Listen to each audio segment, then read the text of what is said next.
Exothermic reaction क्या है जी? हमारे पास एक्सोथर्मिक रिएक्शन, जैसे कि नाम के ऊपर अगर हम फोकस करें, एक्सो और थर्म, ये दो चीजों से हमारे पास मिलके बना है। और बेसिकली ये हमारे पास क्या है जी? ग्रीक वर्ड है एक्सो, ठीक है जी।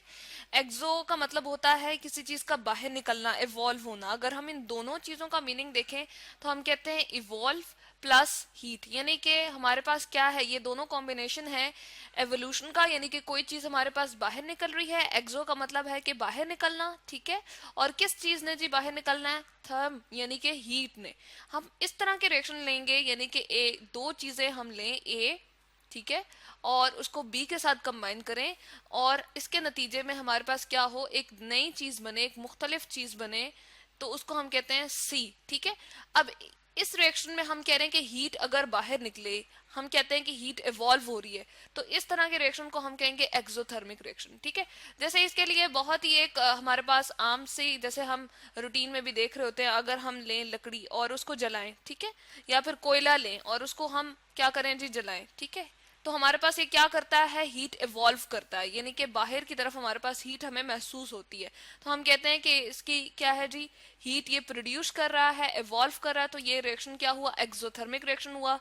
कोयले के लिए हम ले लेते हैं जी, हमने कार्बन लिया सॉलिड फॉर्म में, उसको ऑक्सीजन के साथ, ऑक्सीजन की प्रेजेंस में उसको जलाया, और इसकी तरह इससे हमारे पास क्या बन जाएगा जी? कार्बन डाइऑक्साइड बनेगी, और साथ में क्या होगी? इवॉल्व होगी हीट, ठीक है। और वो हीट कितनी होगी उसको हम लिखते हैं जी यहाँ पर, हमारे पास इसके कुछ यूनिट्स भी होते हैं, जैसे ये है, इतने अमाउंट ऑफ हीट जो है हमारे पास प्रोड्यूस हो रही है। अगर हम इसको ले आए यहाँ पर, तो हमारे पास डेल्टा एच जो इसमें प्रोड्यूस हो रहा है, इसको हम कहते हैं, इससे हम रिप्रेजेंट करते हैं। डेल्टा का मतलब ये है कि हम किसी भी चीज को अगर फर्क महसूस करने के लिए, फर्क बताने के लिए, जब जो है केमिस्ट्री के अंदर हम इसको यूज करते हैं, यानी कि पहले कितना हमारे पास टेम्परेचर था और बाद में कितना था, यानी कि हीट का फर्क कितना आया है, जिसके नतीजे में हमें यह पता चला है कि हीट जो है बाहर इवॉल्व हुई है।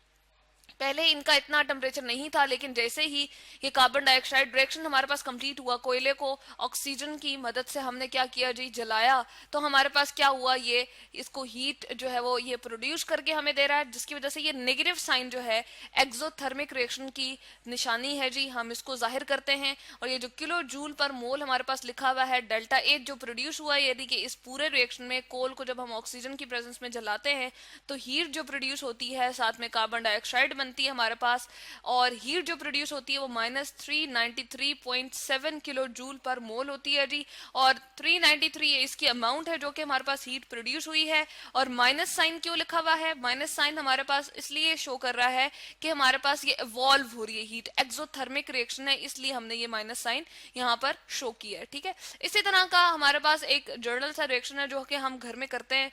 जैसे हम चूल्हे के अंदर हम कहते हैं कि हमारे पास कौन सी गैस है जी? मीथेन गैस है, ठीक है। और जैसे ही हम उसको क्या करते हैं, मैच बॉक्स से एक हम लेते हैं मैच स्टिक, और उसको जो है बर्न जब करते हैं, जलाते हैं, तो हमारे पास आग जो है वो यहाँ से जलना शुरू हो जाती है, यानी कि मीथेन जो है उसकी कंबस्टन का प्रोसेस स्टार्ट हो जाता है।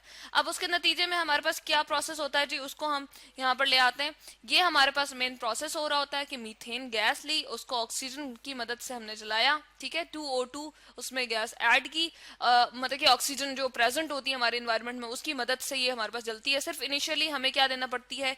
यहाँ पर हीट देना पड़ती है, ठीक है। एक हमें मैच स्टिक से हम इसको क्या करते हैं, इनिशियली स्टार्ट करते हैं इसकी कंबस्टन, तो ये जलना शुरू जाती है। तो हमारे पास दो चीजें बनती है, कार्बन डाइऑक्साइड, और साथ में हमारे पास बनती है जी 2 यहाँ पर मोल्स ऑफ वाटर बनते हैं, ठीक है। और इसके लिए, इसके नतीजे में भी ये भी हमारे पास क्या है जी? एक्सोथर्मिक रिएक्शन है। तो इसके नतीजे में जो हमारे पास डेल्टा एच प्रोड्यूस होती है, यानी कि जो हीट का फर्क आता है, या हम कहते हैं एक्सोथर्मिक रिएक्शन ये किस तरह से है, तो -890 हम कहते हैं जी हमारे पास क्या होती है? किलो जूल पर मोल एनर्जी, या हम कहते हैं हीट जो है वो हमारे पास प्रोड्यूस होती है। किलो जूल पर मोल क्या है जी? यहाँ पर हम बताते चले, जिस तरह टेम्परेचर का यूनिट हम डिग्री सी कहते हैं, या आटा या चीनी घर में लेकर आते हैं तो हम कहते हैं कि जी किलोग्राम है, इतने किलो, 5 किलो है, 10 किलो है। इसी तरह से इसको एग्जिबिट करने का, इसको रिप्रेजेंट करने का हमारे पास तरीका क्या है? एक्सोथर्मिक रिएक्शन में जो हम हीट की रिप्रेजेंटेशन दे रहे होते हैं और उसके अमाउंट को जाहिर करने के लिए किलो जूल पर मोल का यहाँ पर यूनिट यूज करते हैं, और माइनस साइन जो है वो इंडिकेट कर रहा है क्या है जी? ये रिएक्शन हमारे पास एक्सोथर्मिक रिएक्शंस है, यानी कि इनमें हीट जो है वो हमारे पास क्या होगी? इवॉल्व होगी। ठीक है, इसी तरह से हमारे पास एक और रिएक्शन आ जाता है जी, हम हाइड्रोजन गैस लें, ठीक है, H2 हमने गैस की फॉर्म में लिया, ठीक जी, उसके साथ हम क्या करते हैं? ऑक्सीजन को ऐड करते हैं, यहाँ पर प्लस साइन में लिख रही हूँ जी, यहाँ पर हाफ मोल ऑफ ऑक्सीजन हो गया।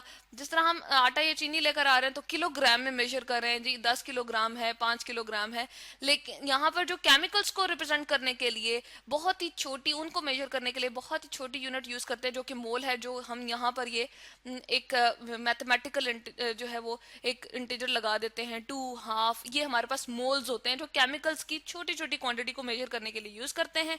इसके नतीजे में हमारे पास क्या बन जाता है जी? हमारे पास वाटर बनता है। ठीक है, वाटर लिक्विड फॉर्म में बनेगा, लेकिन अब ये दोनों गैसेस हैं, यहाँ पर ये बात याद रहे कि ये दोनों गैस हैं और ये हमारे पास किस में कन्वर्ट हो जाएगा? लिक्विड में। तो गैस को कंबाइन करने के लिए अब इनकी काइनेटिक एनर्जी बहुत ज्यादा होती है, मोर काइनेटिक एनर्जी। ठीक है, ये गैस, यहाँ पर ये एक पर्सपेक्टिव भी हमें सामने नजर आ रहा है, इनकी ज्यादा है काइनेटिक एनर्जी, हरकत की कुव्वत ज्यादा मूव कर होते हैं, लेकिन इनकी मूवमेंट को हम कम करते हैं और लिक्विड में चेंज करते हैं।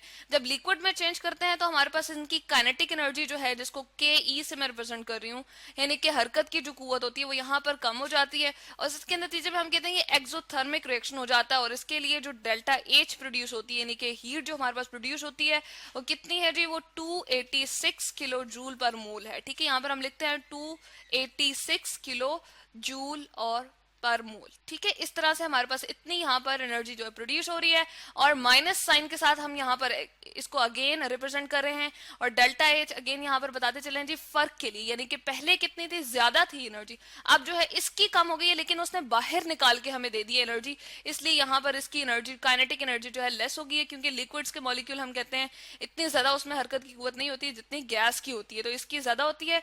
और जब ये लिक्विड में कन्वर्ट हो गया तो इसकी जो amount, excess amount of energy थी, वो कहाँ चली गई जी? वो बाहर यहाँ सराउंडिंग में हमें फील हो गई, और इस तरह से हमें पता चला ये हमारे पास एक्सोथर्मिक रिएक्शन है। तो ये होते हैं जी एक्सोथर्मिक रिएक्शन, जिसमें हीट हमारे पास इवॉल्व होती है, कोयले का जलना। ठीक है, जिस तरह से हम ये कह रहे हैं कार्बन डाइऑक्साइड प्रोड्यूस करके हमें दे रहा है ऑक्सीजन की मदद से, कार्बन जब हमारे पास जलता है, और हीट -393 माइनस साइन को अगेन एक्सोथर्मिक रिएक्शन है, इसलिए हम रिप्रेजेंट कर रहे हैं।